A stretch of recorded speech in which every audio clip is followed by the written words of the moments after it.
A day in my life as a teacher diri sa Vietnam. Tutuki gyud noy.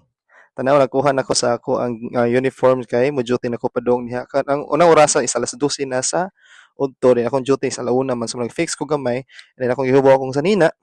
Ya, gikuha po nako ang akong parabutang sa ilok. Of course, dila to kalimtan kay manimaho mag yun yung ilok ng gugod basta dili mabutangan murag na dependent na siya ba. So, ako na siyang gibutang diha nya ang sa pikas pod pero lainan jud ko ani kay sa feelings mura ba siya pilit guys tanan sumong di ko ganahan mo nang ako lang gi bagnos-bagnos tanaw ra gud lain kay sa pamati nya mo to kay ako na lang isirad-an pod sa akong gikuha ako ang uniform pang-ubos kay unahon man gyud ako ng pang-ubos sige na pagdali kaya sad mo nang ako na siyang gi bali yan gitaktak, saan mo tinatagak? Natagak niya ako para sa ilok. Ako na mong gitaktak. Kaya daghan wa kay nagbalhibo sa akong iring. Nya akong gisuot. Paspasi oy kay hapit na ka malit. Dugaya bayag lihok. Nya mao na dihay. Alam nang tanawa akong tiyan guys ha kay puti na gyud ang tambuka.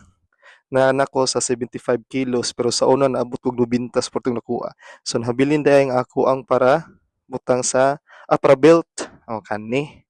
Para belt akong belt di ay so mao gyud ni ang panglakasan akong belt mga 8 years na ni kung unsa ko kadugayon diri sa Vietnam mao sa ni kadugayon ang belt 8 years or 9 years pa so mao tong gikuha na ko ang sapatos murag sapatos sa witch or sa wizard nya akong gikuha na gisuot nako inguna na jud ko magsuot akong suot dan ang duha una pa nako itay ang lace nya tan-aw sa kadiyot pagwapo kunuhay basing dili pero na-amaze ba ko kay ang akong lawas puti-puti. Actually guys, niuli man ko last 2 months ago.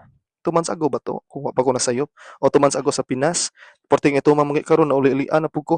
So murag ready na pud ni siya kay ano, mauli naman sa ko 12 days gikan karon. Muna ang ako lang song yung paningkamutan nga okay okay na pud akong lawas. Puti-puti man sad ay gamay. Pero lain na jud sa kuntiyan. Nakuha kas tanan bay. Yung moto ako na lang gikuha ang ako ang uniform pero padung na tanong usab pero nalimot man ko ang ID sa nako di ay kay kapoy kay tanan ko ma-insert naman gud nako. Di na ko ganahan maglihok-lihok, di na ganahan taas akong kamot ba kay mura man siya makuan gud. Mulusot ang kanang uniform sa pantaas ba basta maka-belt nako mo. So ako nang gikuha daan ang ako ang ID.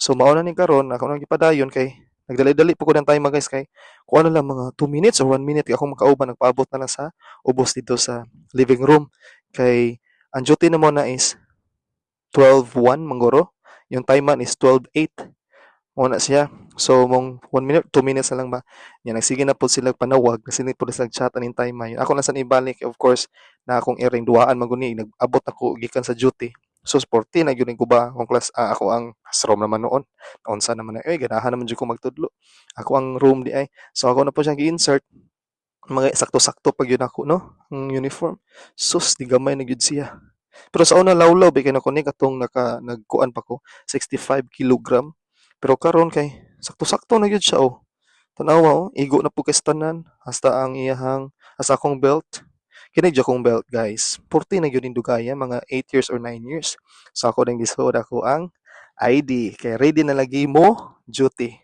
so napurmag tao kadiyot oy si Sir Dayagro so na siya guys nya ay lang nagtanawa kung unsa ang sulod sa akong kwarto guys kay purag hugaw-hugaw you know kay ugma pa kumang limpyo so tanawa nagpagwapo gamay ako nang gipauga kadiyot ang ako ang ulo so maora to bye bye salamat